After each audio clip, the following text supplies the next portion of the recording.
Andrejka, správne si to podotkla. Ďakujeme veľmi pekne, naznačila si ďalšiu tému. Naším hosťom je pán Daniel Krížik. Vítajte, dobrý deň. Dobrý deň. Tak, Andrejka povedala, že teda tí, ktorí pravidelne cvičia, teda samozrejme robia niečo pre svoje zdravie, ale majú aj fantastický pocit, pretože je to riadna drina po tom tréningu, ale naozaj sú to výborné pocity. No a keď chceme ísť trénovať, to je jedno, aký šport, Daniel, asi mi dáte za pravdu, musíme sa do niečoho obliecť. Áno, bolo by dobre sa obliecť do správneho športového oblečenia, necvičiť v nejakých rifloch, alebo proste naozaj sa obliecť športovo a vyberať si to športové oblečenie jak podľa toho, ako vyzerá, z akých tkanín je, alebo z aké tkaniny je, ale aj to, ako sedí na človeku. To znamená, že najlepšie, keď si človek ide kúpiť oblečenie, tak treba si to vyskúšať určite. Áno. Čiže nespoliehať sa na označenia, pretože aj rôzne teda značky, rôzne firmy, pretože ich je veľké množstvo na trhu, tak majú svoje špecifika, čo sa týka náhodou tých veľkostí. Dobre, vy ste spomínali dôležitú vec, že vyberať si kvalitný materiál. Z akých materiálov teda si vybrať môžeme a na čo by sme mali prihliadať? Väčšina športového oblečenia je vlastne zo syntetických materiálov, ktoré sú väčšinou je to nylon a elastán.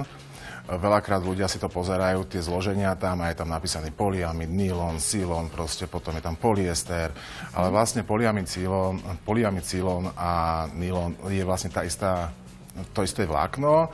Len má iný názov, áno. Má iný názov a je to vlastne stále to isté, takisto ako je napríklad likra, elastán a spandex, je takisto to isté vlákno. Je to podľa krajiny, kde to je vyrobené, sa vlastne dávajú tieto názvy. Áno, my môžeme možno ukázať aj niečo, aby sme teda vedeli, samozrejme, že sa to číta na tých etiketách, čiže tak je to potom tu niekde napísané, vyobrazené, čiže aj to percentuálne zloženie však? Áno, to percentuálne zloženie tam je. Je to vlastne tie vlákna sú mikrovlákna, takže robí sa z toho priadza a vlastne z tej priadze sa nakoniec robí tkanina. Áno. Daniel, ide takmer vždy o zmesi materiálov? Nemôžeme mať, a nie je správne, ak si vyberieme to športové oblečenie iba z jedného materiálu? Je to podľa toho, na aké použitie. Sú športové oblečenia, ktoré sú napríklad čisto iba z merilu, čo je tiež vlastne polyamidové vlákno. Ale veľmi dôležité je to, ako je to spracované, kde to bolo spracované, aká firma to spracovala. To vlastne z tých listočkov sa nedozvieme, ale dozvieme sa to poprípade tak, že si to oblečenie oblečieme a vyskúšame si ho priamo niekde, kde si ho kupujeme. A vyskúšame v ňom nejaký určitý pohyb urobiť. Nie je to také, že iba si ich oblečem a pozriem sa do zrkadla, či je to OK a idem preč. Je dobre si vyskúšať, treba urobiť nejaký drep, či to náhodou nikde neťahá, či to proste je príjemné. Čiže aby bolo správne a aby to bolo správne, aby dobre sediace. Potom sú aj oblečenia, napríklad klasické legíny sú vlastne na všetko. Ale sú potom napríklad oblečenia, ktoré sú špecifikované, špeciálne na určité športy. Napríklad cyklistika má špeciálne oblečenie, bežci, alebo výkonnostní športovci už potrebujú troška iný druh oblečenia, ktorý vlastne má určité špecifika a už tá tkanina nie je klasicky utkaná, ale má rôzne špecifika. Takže je dobre sa aj poradiť vlastne, keď si to človek kupuje u tých ľudí, kde si to kupuje, alebo proste poprípade u trenéra, ak má v tom nejakú znalosť. Takže to sú také nejaké dôležité veci. Veľa ľudí vždy hovorí, že je alergický na umelé vlákna. Áno, to som chcela povedať, že to, čo si máme čítať a čo by tam malo byť, to je jedna vec, ale na druhej strane môžu tam byť prímesy, ktoré môžu spôsobovať nejaké problémy s pokožkou. Takže čoho sa vyvarovať? Samotný nylon alebo samotná syntetika, nylon a elastán, nie je alergén. To znamená, toto vám nespôsobuje alergiu, ale alergiu môže spôsobiť napríklad farbivo. Už pri tej tkanine, keď sa vyrába tkanina, môžu sa tam používať rôzne zmäkčovadlá a toto vám práve že môže spôsobovať alergiu. Takisto veľa ľudí si napríklad kúpi oblečenie a vypere si to. Všetky tieto športové oblečenia by sa mali prať pri 40-ke, pri 30-ke, jemné pranie, poprípade ručné pranie. Výrobcovia veľakrát neodporúčajú napríklad práškové pracie prostriedky, ale tie tekuté, alebo poprípade nejaké mydlá na ručné pranie. Ako je to s avivážou? Vieme aj toto poradiť? Pretože napríklad plavky by sa nemali prať v aviváži? Práve, že to tam nie je nikde uvedené. Nie je, čiže vyskúšať asi. My používame doma vždy aj aviváž, takže ja s tým nemám problém, ale je dôležité, aby to bolo dobre vyprané a najmä dobre vypláchané. Lebo čiastočky pracích prostriedkov a aviváže môžu spôsobovať práve že tieto nepríjemné reakcie. Keď sa človek potí, sú to určité soli, minerály, ktoré vlastne vychádzajú z tela a môžu tam začať robiť ten problém s týmito rôznymi buď farbivami, ktoré keď sa farbila tá látka, alebo nedaj Bože s týmito neskočimi. Čiže dobrá správa je to, že v podstate, ak mne sa na koži objaví nejaká alergická reakcia, alebo ak ma svrbí pokožka pod tým oblečením, nemusí to byť vždy len chyba oblečenia. Mohla som to aj nesprávne ošetriť, teda respektíve vyprať. Čiže treba sa pokúsiť o to ešte druhýkrát, aby sme vedeli, či nám daný typ vyhovuje alebo nevyhovuje. Dobre, určite sa to nežehlí však? Nežehlí, nemalo by sa, ak tak naozaj veľmi zastudená.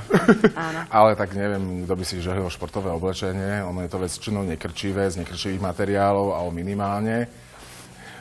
Čo je ešte také dôležité u tej syntetiky, je to vlastne, že ona natiahne vlhkosť od tela a veľmi rýchlo sa vysuší. Pričom preto sa vlastne v súčasnosti do veľa oblečení dáva syntetické vlákno.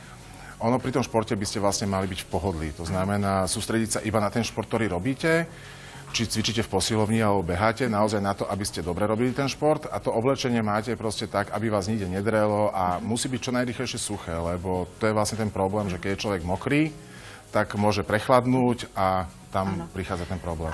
Daniel, možno takí amatérski športovci práve preferujú aj klasické bavlnené trička, možno klasické bavlnené tepláky, pretože povedia, že ten materiál mi vyhovuje, pretože saje pot a teda necítim sa ja mokrý, ale teda mám mokré tričko, odložím ho a tak ďalej. Ale samozrejme nie je to také až na telo. Je to správne alebo nie je to správne? Čo by ste odporúčili? Veľa ľudí to stále ešte používa.